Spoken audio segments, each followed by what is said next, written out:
GM이라고의 자동차 만드는 회사 있잖아요. GM, 한국 GM. 군산에도 공장이 있어요. 군산 공장이 GM, 군산 공장이 있는데 폐쇄 결정이 내려졌답니다.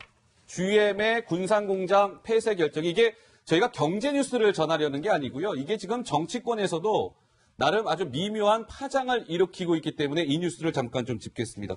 노 기자, 저 군산 공장 GM 공장 폐쇄는 일단 어떻게 왜 저렇게 결정이 내려진 겁니까? 그래서 한국 GM이 총 4개의 공장을 갖고 있는데 지금 지도에 보시는 것처럼 전북 군산뿐만이 아니라 인천 부평 그리고 경남 창원과 충남 보령에 갖고 있습니다.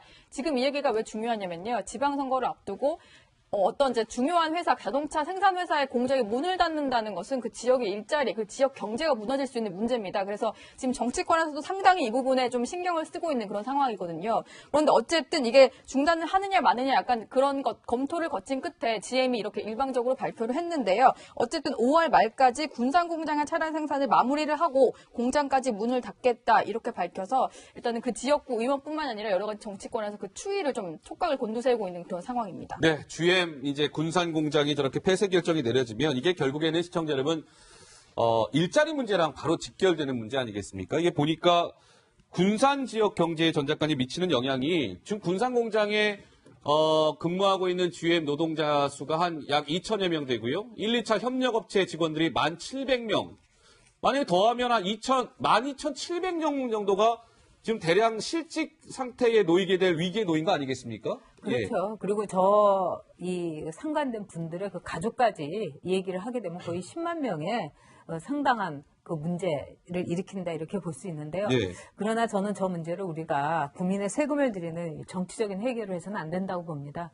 그리고 군산 공장이 지금 가동률이 20%인데 이것은 어떤 기업이고 간에 하나의 그 시장의 상식으로서 풀어야 되는 문제고 또 우리 정부나 우리 국민들도 이번 이 군산의 이 GM 문제에 대해서 아주 하나의 그 큰 깨달음을 겪어야 되지 않을까 이런 생각이 듭니다. 예, 알겠습니다. 자, 그래서요, 군산의 지역구를 두고 있는 김관영 의원. 김관영 의원이 이제 그 군산을 지역구로 둔 국회의원인데 어떤 생각을 하고 있는지 통화를 해봤습니다. 김관영 의원의 목소리 듣고 오시겠습니다. 네, 대단히 큰 충격에 빠졌고 그동안 설마 했는데 올 것이 왔다. 작년에 현대조선소로 인해서 폐쇄로 인해서 5천 명이 일자리를 잃었고요. 네. 이번 GM 공장이 폐쇄된다면 협력업체까지 약 10,000명 정도가 일자리를 잃을 것으로 생각됩니다. 대통령께서 나서서 군산조선소 재가동시키겠다, GM 공장 폐쇄에 막겠다라고 말씀하셨는데 그 부분에 관한 공약이 제대로 이행될 수 있기를 희망합니다. 네, 네. 바른미래당 김관영 의원과 제가 통화를 해봤는데요. 당시 이제 군산은 이제 더 이상 물러날 곳이 없다라면서 고용재난 지역까지 지정을 해야 된다 이렇게 강력하게 주장을 하고 있다고 합니다. 네, 알겠습니다. 자, GM 공장, 이제 군산 공장의 폐쇄 소식이 글쎄요, 이게 이제 정치권에서도 좀 미묘한 파장을 일으키고 있는 것 같습니다. 이제 지방선거도 넉 달 앞으로 다가왔고요. 이게 또 일자리 문제랑 직결되는 문제이기 때문에 저희가 이 부분을 좀 짚어봤습니다. 자, 시청자 여러분, 오늘 바른미래당이 창당을 그러니까 합당을 했죠. 바른미래당, 국민의당과 그리고 바른정당이 합당을 했는데요. 오늘 2시에 경기도 일산에 있는 킨텍스에서 출범 대회를 가졌습니다. 공동 대표가 탄생을 했습니다. 박주선, 유승민 두 대표가 이제 공동 대표로 합의 추대가 됐는데 킨텍스를 연결해서 두 대표와 좀 인터뷰를 진행해 보도록 하겠습니다. 예, 대표님들 안녕하십니까? 네, 안녕하십니까. 안녕하십니까. 반갑습니다. 네, 우선 축하드리고요. 우선 유승민 대표께 좀 질문을 드리겠습니다. 이렇게 한번 여쭤볼게요. 그 네. 정당 정책에서는 뭐 햇볕 정책이라는 그 단어가 빠지기는 했다고는 합니다만, 그 단도직입적으로 바른미래당은 햇볕 정책을 계승하는 정당이라고 봐도 되는 겁니까? 아니면 이제 폐기해야 된다고 봐야 되는 겁니까? 어떻습니까? 햇볕 정책 폐기는 아니고요.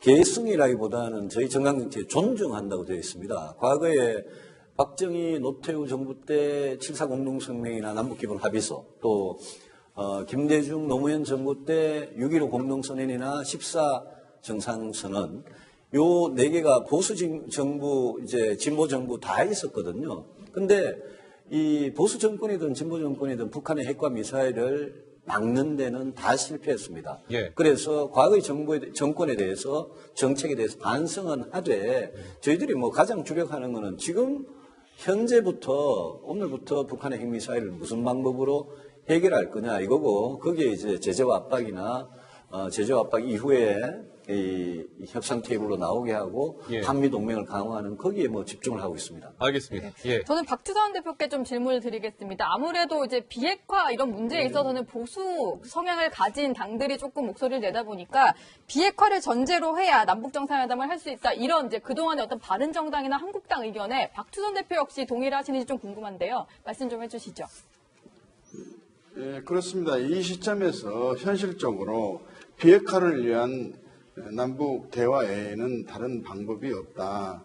다시 말하면 비핵화를 제해놓은 다른 남북관계 발전을 위한 대화는 사실상 불가능하다 이렇게 생각합니다. 왜냐하면 우리나라도 회원국인 유엔에서 한반도 비핵화를 실현하기 위한 대화의장으로 북한을 이끌어내기 위해서 강한 압박과 제재를 해야 한다는 안보리 결의안에 우리나라도 찬성을 했고요. 예. 그다음에 국가는 한미 동맹 관계에 의해서만 이 한반도 비핵화 문제를 해결할 수 있는데 미국과도 지금 압박과 제재를 강화해가지고 비핵화 테이블에 북한이 나오도록 하자는데 양국이 동일한 상태이기 때문에 예. 적어도 우리나라가 북한과 미국이 대화를 좀 적극적으로 할 수 있도록 추선하고 예. 또 우리도 북한의 미국의 양해와 동의를 받아서 북한이 비핵화를 이룰 수 있도록 테이블에 나올 수 있도록 권유를 하고 예. 유도를 한 것은 가능하지만 예. 비핵화가 없는 대화라고 한다면 현 시점에서는 불가능합니다. 알겠습니다. 예. 전유혁 작가가 좀 질문 하나 드리겠습니다. 예. 네, 유승민 대표님 고생 많으세요. 지금 안철수 예, 대표가 안녕하세요. 이제 서울시장에 나가느냐 아니면 부산시장에 나가느냐 어느 쪽으로 가게 됩니까? 예. 저 그냥 희망사항인데 저는 서울시장 쪽으로 나가는 게 당에 도움이 된다는 생각이고요. 안철수 대표가 전 대표가 안철수 서울시장에 후보로 예. 예, 안철수 예, 대표가 말씀하십시오. 서울시장 후보로 내보낸 게 좀 더 유리하다 이렇게 말씀하신다는 거죠? 말씀하신 그런 거죠? 예, 제가 안철수 대표 아직 뭐 정확한 결심은 모릅니다만은, 바른미래당 입장에서 뭐 이렇게 빨리 선거대책위원회 꾸리는 게 좋고, 선거대책위원회 당연히 저는 안철수 이제 오늘부터 전 대표가 됐는데, 안철수 전 대표를 공동선대위원장으로 모실 생각이고요. 근데 그거와 관계없이 서울시장이냐 부산시장 이거는 뭐 본인의 결심에 달린 문제인데 저 개인적으로는 당을 위해서는 안 전 대표 같은 분이 서울시장에 나가주는 게 도움이 되지 않겠냐 저는 이렇게 생각합니다. 네, 박주선 대표께 좀 질문 드리겠습니다. 민주평화당에 이제 네. 두고 오신 비례대표 세 분 계시잖아요. 그 이상돈 의원이랑 박주현 의원 그리고 장정숙 의원이 지금 계신데 죄송합니다. 잘못 드렸는데 지금 이상돈 의원이라든지 박주현이라든지 장정숙 의원이 지금 현재 당을 출당시켜달라 이렇게 얘기를 하고 계시잖아요. 좀 어떻게 생각하세요? 계속 붙잡고 네. 계시고 싶으신가요? 원래 비례대표는 소속된 당의 강령과 정책을 동의를 하고 당을 위해서 일을 하겠다고 그래가지고 정당에 대한 유권자 투표 결과에 의해서 당선이 된 분들인데 이분들 뒤에는 이분들이 유고 또는 거리가 될 때를 대비해 가지고 예비 후순위 후보들이 지금 기다리고 있습니다. 그런데 이 당의 투표에서 당선이 된 비례대표들이 이 당의 노선과 가치에 대해서 견해가 좀 다르다고 그래가지고 이 당에 해당 일을 하면서 출당을 시켜달라 하는 이야기는 비례대표 취지에 어긋난 주장일 뿐만 아니라 개인의 품위와 양식의 문제로 생각이 됩니다. 또 하나는 2003년도에 열린우리당을 창당할 때 새천년 민주당에 있었던 비례대표 6분이 탈당을 해가지고 창당 작업에 참여를 했었는데 그중에 한 분이 지금 민주평화당 대표인 조배숙 의원께서도 2003년 12월 2일 날 탈당해서 열린우리당 창당에 가담한 일이 있는데 그건 정치적 선례가 있다는 것도 한번 본인들이 조금 염두에 두셔야 할 문제가 아닌가 이런 생각을 갖고 있습니다. 네, 알겠습니다. 자, 바른미래당 오늘 출범대회를 가진 바른미래당 박주선, 유승민 공동대표와 저희가 인터뷰를 좀 진행해봤습니다. 말씀 잘 들었습니다. 고맙습니다. 예, 고맙습니다.